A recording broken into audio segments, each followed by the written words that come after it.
যদি আপনি একজন কৃষক হয়ে থাকেন এবং আপনি যদি জমি চাষ করেন তাহলে আপনাদের জন্য একটি খুশির খবর। কৃষকদের জন্য নতুন স্কিম নিয়ে এসেছে। এই স্কিমে যদি আপনারা আবেদন করেন তাহলে আপনারা এই স্কিম থেকে টাকা পেয়ে যেতে পারেন। তো আপনারা কিভাবে আবেদন করবেন, আবেদন কোথায় জমা করতে হবে, আবেদনের লাস্ট ডেট কবে, সমস্ত কিছু আপনারা এক এক করে জানতে পারবেন। তো চলুন বন্ধুরা এক এক করে জেনে নেব এই প্রতিবেদনের মাধ্যমে। ভিডিওটা প্রথম থেকে শেষ পর্যন্ত দেখলে সমস্ত কিছুই আপনারা জানতে পারবেন। তো চলুন বন্ধুরা ভিডিওটাকে শুরু করা যাক। তো বন্ধুরা আপনারা এখানে দেখতে পাচ্ছেন রাজ্য সরকার চলতি খারিফ মরশুমে রাজ্যের কৃষকদের সুরক্ষা ধান এবং ভুট্টা বাংলা শস্য বীমা প্রকল্পের আওতায় এনে বীমা করার দিনক্ষণ ঘোষণা করেছেন রাজ্য। জেনে নিন সঠিক নিয়ম ও দিনক্ষণ। তো আপনারা এখানে দেখতে পাচ্ছেন ধান ও ভুট্টার ক্ষেত্রে বাংলার শস্য বীমা যে প্রকল্প তার আওতায় এনে বীমা করার দিনক্ষণ ঘোষণা করে দিয়েছেন। তো আপনারা এখানে কবে আবেদন করতে পারবেন সমস্ত কিছুই আপনারা এক এক করে জানতে পারবেন। দেখুন এখানে বলেছে ভুট্টার ক্ষেত্রে আগামী 15ই সেপ্টেম্বর এবং ধানের ক্ষেত্রে আগামী 30শে সেপ্টেম্বর পর্যন্ত বীমা করা যাবে বলে কৃষি দপ্তরের সূত্রে জানা গিয়েছে। যদি আপনি ভুট্টার ক্ষেত্রে আবেদন করেন তাহলে 15ই সেপ্টেম্বরের মধ্যে, ধানের ক্ষেত্রে আবেদন করেন তাহলে আপনারা কিন্তু এখানে 30শে সেপ্টেম্বর পর্যন্ত বীমা করা যাবে বলে ঘোষণা করা হয়েছে। তারপরে আর কি বলা হয়েছে দেখুন এখানে বলছে এছাড়াও প্রাকৃতিক কারণে শিলাবৃষ্টি, ভূমিধস, বন্যা এবং জল জমা এবং ফসল কাটার পরে খামারজাত করার আগেই প্রাকৃতিক বিপর্যয়ের কারণে ফসল ক্ষতিগ্রস্ত হলে এই প্রকল্পের ক্ষতিপূরণ দেওয়া হবে বলে জানানো হয়েছে। তো আপনারা এখানে দেখতে পাচ্ছেন কি কি কারণে ফসল নষ্ট হলে আপনারা ফসলের ক্ষতিপূরণ পাবেন। শিলাবৃষ্টি হলে আপনারা পাবেন ভূমিধস, বন্যা, জল জমা এবং ফসল কাটার পর খামারজাত করার আগেই প্রাকৃতিক বিপর্যয়ের যদি আপনার ফসল নষ্ট হয়ে যায় তাহলে কিন্তু আপনারা ফসলের যে ক্ষতিপূরণ সেটা কিন্তু আপনারা পাবেন।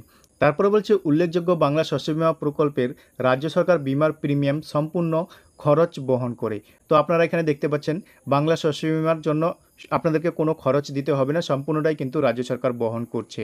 এরপরে কি বলা হয়েছে সম্প্রতি অতিবৃষ্টি আবহাওয়ার খামখেয়ালিপনার কারণেই ক্ষতিগ্রস্ত কৃষকদের পাশে দাঁড়াতে রাজ্য সরকার বাংলা শস্য বীমা প্রাপ্তি বাড়ানোর উপর জোর দিয়েছে। এর জন্য কৃষি দপ্তর থেকে চলতি মাসে জেলায় জেলায় শিবিরের আয়োজন করবে। তারপর বলছে প্রয়োজনে যা সেপ্টেম্বর মাসে মাঝামাঝি অবধি চালানো হবে। তো আপনারা এখানে দেখতে পাচ্ছেন সেপ্টেম্বরের মাঝামাঝি পর্যন্ত এই শিবির চালানো হতে পারে। তারপরে বলেছে রাজ্যের সমস্ত কৃষক এই বীমার আওতায় নিয়ে আসার লক্ষ্যমাত্রা নেওয়া হয়েছে। এই জন্য জেলাগুলিকে লক্ষ্যমাত্রা বেঁধে দেওয়া হয়েছে।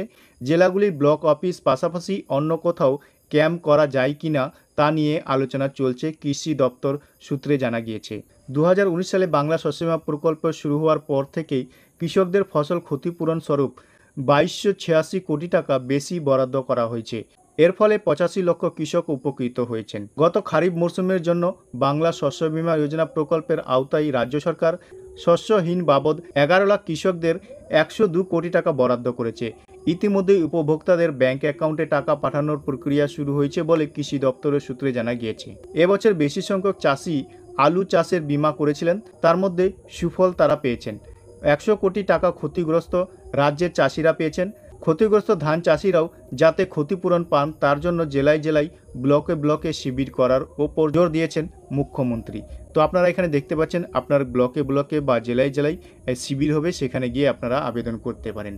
তারপরে বলছে রাজ্যের কৃষি দপ্তরের সূত্রে জানা গেছে এবার প্রতিটি জেলাতেই বেশি সংখ্যক চাষির বীমা করানোর টার্গেট নেওয়া হয়েছে।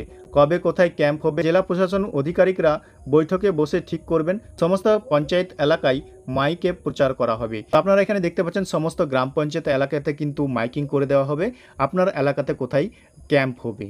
তো আপনারা সেই ক্যাম্পে গিয়ে আবেদন করে নিতে পারবেন। তো আশা করি বন্ধুরা ভিডিওটা ভালো লেগেছে। ভিডিওটা যদি ভালো লেগে থাকে একটা লাইক করে বন্ধুদের সাথে বেশি বেশি করে শেয়ার করবেন আর এই ধরনের ভিডিওর আপডেট পেতে আমাদের চ্যানেলটিকে সাবস্ক্রাইব করে রাখবেন।